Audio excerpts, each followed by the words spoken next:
Ele tinha tanto medo de sofrer que preferiu ficar sem ninguém.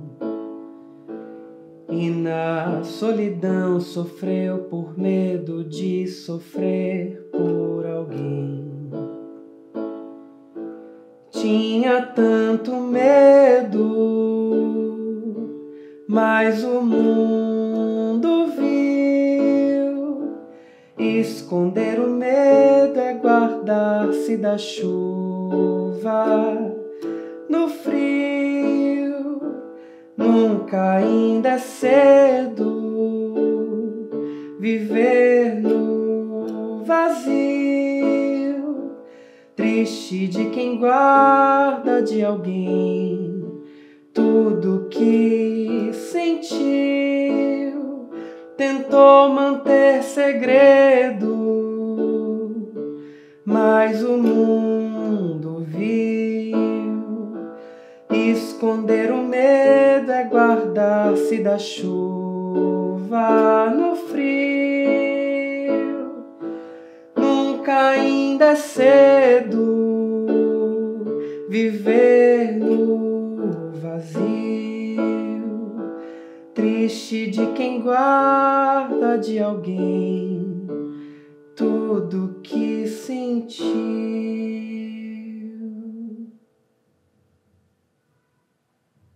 Outro dia eu tava no Twitter acompanhando uma dessas discussões que sempre aparecem agora, que foi uma discussão sobre monogamia e não monogamia. E eu já adianto que eu não vou entrar nesse assunto aqui no vídeo, porque eu não vou mexer nesse vespeiro ainda. Mas o raciocínio que estava sendo usado nessa conversa é um raciocínio que eu vejo se repetindo volta e meia e que eu queria discutir aqui porque eu acho que tem a ver com a conversa que eu quero fazer nesse vídeo, que é sobre a nossa relação com sexo, com desejo e com afeto de forma ampla. O argumento que essa pessoa estava lá discutindo era o seguinte, que na perspectiva dela, a não monogamia seria mais complicada, mais difícil para as pessoas negras gerenciarem, porque a gente tem um monte de inseguranças e um monte de questões com afeto, com preterimento, com a comparação com outras pessoas. A gente mal consegue estabelecer relações monogâmicas, que dirá relações não monogâmicas e toda essa linha de raciocínio, dizendo inclusive que como as pessoas brancas já têm os seus contratos sociais estabelecidos entre si, a não monogamia seria muito mais simples para as pessoas brancas do que para as pessoas negras que estão lidando com um mundo de questões ligadas à dimensão do afeto. E aí o que eu penso sobre isso, né? Que tem a ver com o argumento que eu quero construir nessa conversa nossa aqui hoje. Eu acho que esse argumento faz todo sentido. É verdade mesmo que a não monogamia, por conta dessas questões todas que a gente lida,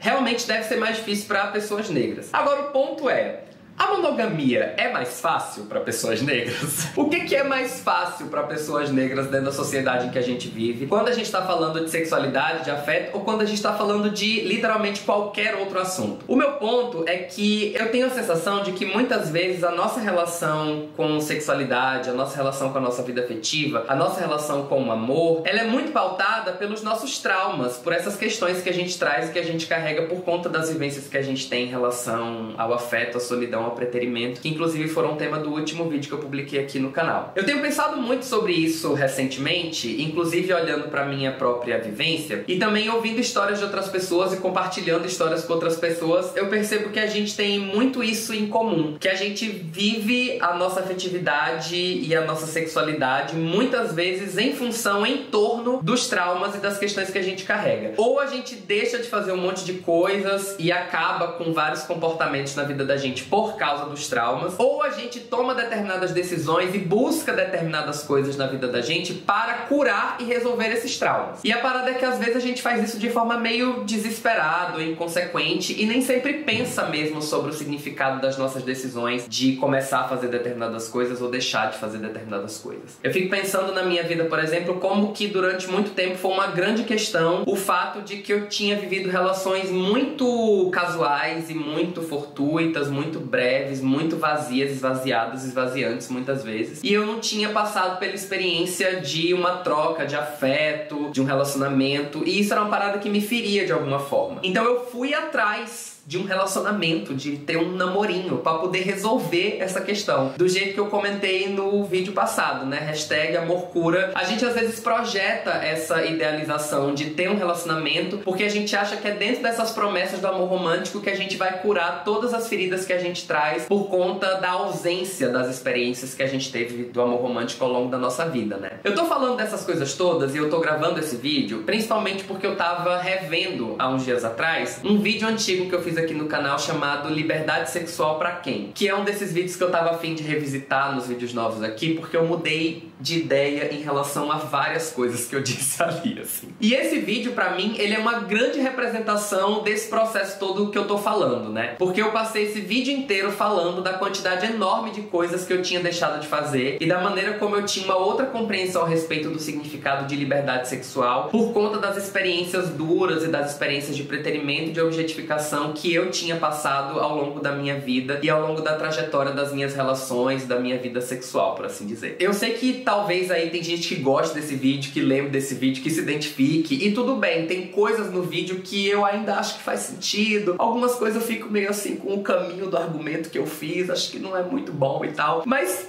talvez seja o vídeo que eu mais mudei de ideia. De tudo que eu já gravei, de tudo que eu produzi aqui no canal, foi o vídeo que eu mais mudei de ideia. Eu não apaguei esse vídeo, não tirei ele do ar, porque eu acho que é importante, especialmente nesse tempo da internet, que tudo que a gente posta fica pra sempre. Eu acho que é importante a gente registrar os nossos processos de mudança de ideia. E eu queria vir compartilhar um pouco do que mudou no meu caminho, na minha trajetória, de quais outras vivências eu experimentei e passei, que me fizeram ter outras perspectivas em relação a esse tema da liberdade sexual e da maneira como a gente se relaciona com o nosso desejo, com o nosso afeto. Basicamente, o argumento desse vídeo era esse. Eu fui discutir essa noção de liberdade sexual pra apontar que a gente precisava fazer determinados recortes, especialmente recorte de raça, né, no caso da discussão do vídeo, quando a gente vai falar desse tema da liberdade sexual. Porque existem determinadas práticas ou determinadas experiências e comportamentos que para algumas pessoas são vistas como uma exploração da liberdade, da vivência, do sexo, das possibilidades, etc. Sendo que para outras pessoas, às vezes isso pode ser o único caminho que a gente encontrou para poder viver a nossa sexualidade. A coisa das transas casuais, por exemplo, em comparação a viver um relacionamento duradouro e estável. Enquanto muita gente valoriza muito as possibilidades de experimentar o sexo que você pode viver dentro de transas casuais, na experiência de muitas pessoas negras, esse é o único caminho que tem, porque muitas pessoas não nos consideram como possibilidade de afeto, como possibilidade de viver, de experimentar uma relação. E assim, de certo modo, eu ainda concordo com esse argumento, ou pelo menos com essa leitura. Eu acho que no vídeo eu banalizei várias discussões importantes, inclusive em relação a esse tema da questão da monogamia, da não monogamia, da sexualidade de forma geral. E eu acho que eu usei uns caminhos meio tortos para poder construir o argumento. Mas com essa ideia aí eu ainda considero que para algumas pessoas aquilo que significa liberdade sexual é muito diferente para outras, porque as experiências que a gente carrega são muito distintas quando a gente coloca na análise os recortes de raça, de gênero, de corpo, de deficiência, enfim, várias questões. E na minha experiência particular, que eu relato nesse vídeo, caso você não queira se dar o trabalho de ir lá assistir, eu realmente tive uma fase da minha vida em que eu parei com muitos comportamentos e práticas e várias coisas que eu tinha por hábito na minha vida, eu meio que deixei de lado por conta de muitas experiências traumáticas que eu tive, assim. A coisa dos aplicativos de pegação, por exemplo, Grindr, Hornet, eu fiquei muito tempo sem usar. Voltei recentemente, parei de novo, porque acho que não serve pra mim, mas hoje por outras razões. Mas houve uma época em que eu parei porque a experiência ali nos aplicativos era muito esvaziante, assim, era uma parada que era muito bizarra mesmo. Muito no lugar de fetichização, de objetificação, muito difícil pra eu lidar no curso da minha vida, assim. Outra coisa que eu deixei de fazer também por muito tempo, também por conta dessa dimensão de fetichização e objetificação, foi trocar nudes. Eu passei muito tempo, gente, muitos anos sem fazer, sem tirar uma nudezinha. E naquele vídeo, é muito engraçado, eu revendo o vídeo agora, eu dou muita risada, porque eu me vejo falando assim, eu fico, ai, Murilo, olha esse raciocínio. E aí eu tô lá no vídeo dizendo que, ai, que os meus amigos me julgam porque eu não tiro nudes, mas eles não sabem qual é a experiência e a dificuldade, etc e tal. E assim, eu uma pessoa que racionaliza muitas coisas, vim pro YouTube falar aquele monte de coisa como se eu estivesse raciocinando e pensando sobre tudo aquilo, mas no fim das contas eu só tava muito profundamente ferido por essas experiências todas. E tem uma coisa que é muito comum nos nossos processos de terapia, é que quando a gente começa a perceber alguma coisa que tá ruim na vida da gente, a gente normalmente quer partir pro comportamento que é o exato oposto, que é ir pro outro lado, o outro extremo completo, assim. O que também não é bom. E o meu processo foi um pouco esse, já que eu tava lá na piranhagem, na frescação, no aplicativo, e as relações estavam sendo esvaziadas, esvaziantes, tava sentindo falta de estabelecer vínculos que não me desumanizassem, que não me objetificassem, que não me fetichizassem. Tava com vontade de experimentar outras possibilidades de vivência do afeto, então eu simplesmente decidi não fazer mais nada disso. Sair do aplicativo, não transar mais fortuitamente, não transar mais casualmente com as pessoas e procurar um amorzinho, um relacionamento, um afeto ali fixo, duradouro, bonitinho, que era o que ia fazer sentido pra mim naquele momento, porque em tese era o que iria resolver as minhas questões, os meus vazios, os meus problemas. Mas isso pode ser uma armadilha pra gente às vezes, porque você passou por uma experiência aqui que te provocou um trauma e o que te levou a ir pro exato oposto ainda é o trauma. Você não tá buscando necessariamente outras possibilidades de construir outras formas de se relacionar com você mesmo e com as outras pessoas. Você tá num processo de agir, tomar decisões totalmente movido pelas feridas, pelas dores que aquele trauma, que aquelas situações que o racismo te provocou. E olhando pros meus processos, pra minha trajetória na minha vida, eu acho que teve um momento em que foi até importante pisar no freio com determinadas coisas, porque realmente estava num processo que estava sendo muito adoecedor. Mas não era aquela certeza toda que eu estava trazendo aqui naquele vídeo, falando que eu não queria mais aquelas vivências, que eu não queria mais ver determinadas coisas, que eu não queria mais me ver dentro de determinadas situações. Porque o problema não eram nem as situações em si, o problema não era a minha vivência com a minha sexualidade. O problema foi gerado pelos atravessamentos do racismo dentro dessas minhas relações. Só que eu sinto que eu não posso viver de uma forma em que o racismo vai ditar a maneira como eu escolho viver a minha vida todo o tempo. Nem as coisas que eu decido fazer, nem as coisas que eu decido não fazer. As coisas que eu decido fazer e não fazer têm que ser movidas pelo meu desejo, têm que ser movidas pela minha vontade, têm que ser movidas por aquilo que me faz bem, por aquilo que me faz feliz. E não necessariamente pelas violências e pelos traumas e pelas feridas de que eu tô tentando escapar. Até porque deixar de viver determinadas situações não necessariamente te livra das suas feridas, porque as feridas continuam dentro da gente. Eu tenho passado por um processo, por um movimento muito significativo de, às vezes, gostar, achar importante ser confrontado com situações que são tensas e difíceis pra mim, porque isso vai me ajudar a desenvolver ferramentas pra poder lidar com essas situações, pra poder lidar com esses afetos, pra poder reagir de outras formas e não viver uma vida que vai ser determinada e limitada e constrangida completamente pelas feridas que eu carrego da minha história. Eu sei que a gente vive numa sociedade que ainda constrange e castra muito as nossas experiências, porque ainda coloca a gente o tempo todo nesse lugar de desumanização, de fetichização, de objetificação,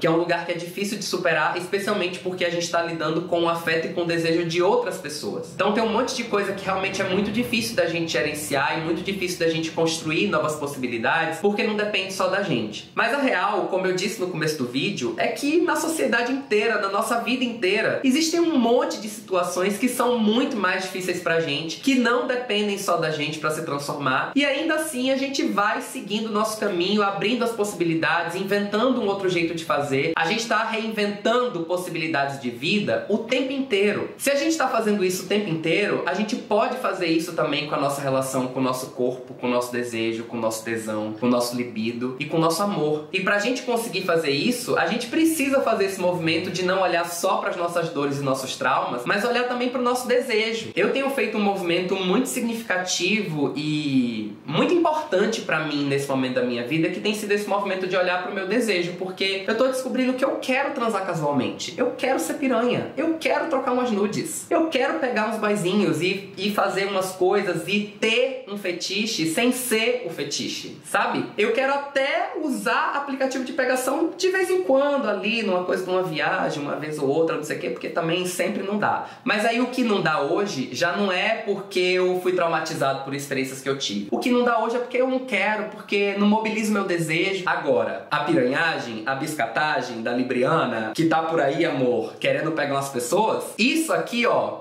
Tô cada dia mais confortável com o fato de que eu sou um abiscate. Cada dia mais confortável assumindo esse lado, essa dimensão de mim. Cada dia mais confortável com o fato, com a ideia de que eu não me vejo numa relação monogâmica mais. Como eu disse lá naquele vídeo que eu não me via jamais numa relação não monogâmica. Eu assisti isso outro dia, eu dei tanta risada da minha cara, gente. Mas assim, hoje eu tenho feito um movimento muito significativo de olhar pro meu desejo, olhar para aquilo que movimenta o meu desejo e entender que eu desejo vivenciar experiências e prazeres que eu deixei de viver porque num outro momento eles aconteceram em circunstâncias em que eu tava sendo desumanizado, em que eu não tava sendo percebido, em que eu não tava sendo acolhido, em que eu não tava sendo nem desejado de verdade. Mas nem toda troca de nudes precisa acontecer assim, nem toda transa casual precisa acontecer assim, e eu também não preciso correr para as idealizações e para as promessas do amor romântico para encontrar outra maneira de vivenciar essas coisas, outra maneira de vivenciar afeto, de vivenciar humanidade, de vivenciar prazer, de vivenciar desejo, de estabelecer uma relação mais saudável e mais prazerosa, mais satisfatória com o meu próprio corpo, com o meu tesão, com o meu desejo e com o desejo das outras pessoas também com que eu me relacionar. Que são pessoas que eu também quero acolher, que eu também quero humanizar, que eu também quero desejar, envolvendo afeto, humanidade, reconhecimento e a inteireza de quem a gente é. Que é o que eu acho que tem que caber quando a gente transa casualmente e quando a gente, sei lá, casa, pra quem quer casar, pra quem gosta desse negócio aí de casar.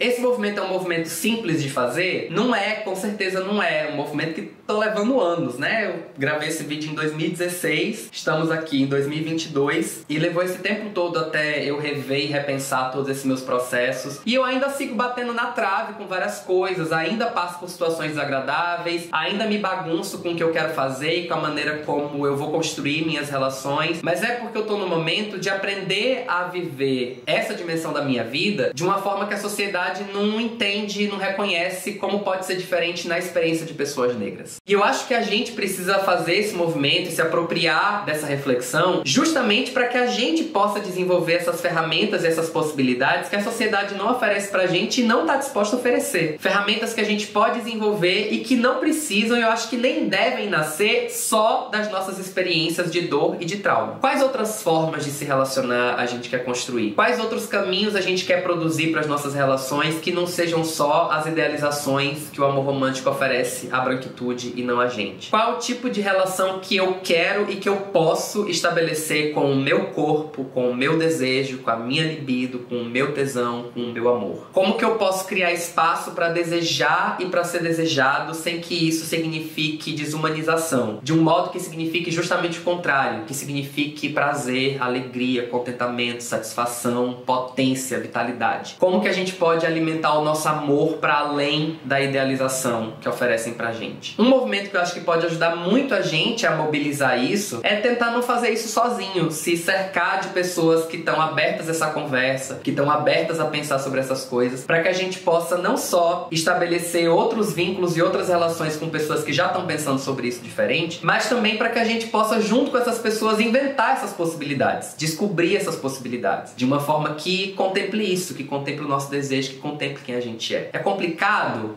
Pode ser difícil, mas eu acho que dá pra fazer. Tem jeito, tem caminho, tem gente. Tem muita gente que tá pensando, que tá falando sobre isso. Então, vamos se encontrar e ir provocando coisas, provocando mudança, provocando reflexão, que eu acho que dá pra gente construir caminhos novos nesse processo. Acho que esse é um exercício bacana pra gente pensar em fazer e amadurecer. Olhar pras coisas que a gente deseja, reconstruir a nossa relação com o nosso desejo, com o nosso afeto, mesmo diante dos desafios e das castrações que a gente enfrenta nessa sociedade e, sobretudo, para que essas nossas novas formas de viver essas coisas façam frente, sirvam pra enfrentar essas castrações, esses desafios que a gente tem nessa sociedade. Como que a gente pode desenvolver ferramentas para que seja mais gostoso esse negócio de se querer, se gostar, se pegar, se amar e vivenciar as nossas relações, contemplando tudo que a gente é com toda a humanidade que a gente tem, que a gente carrega. É esse convite que eu tenho pra fazer neste vídeo de hoje, refletindo sobre os processos dessa minha piranha interior que tá aqui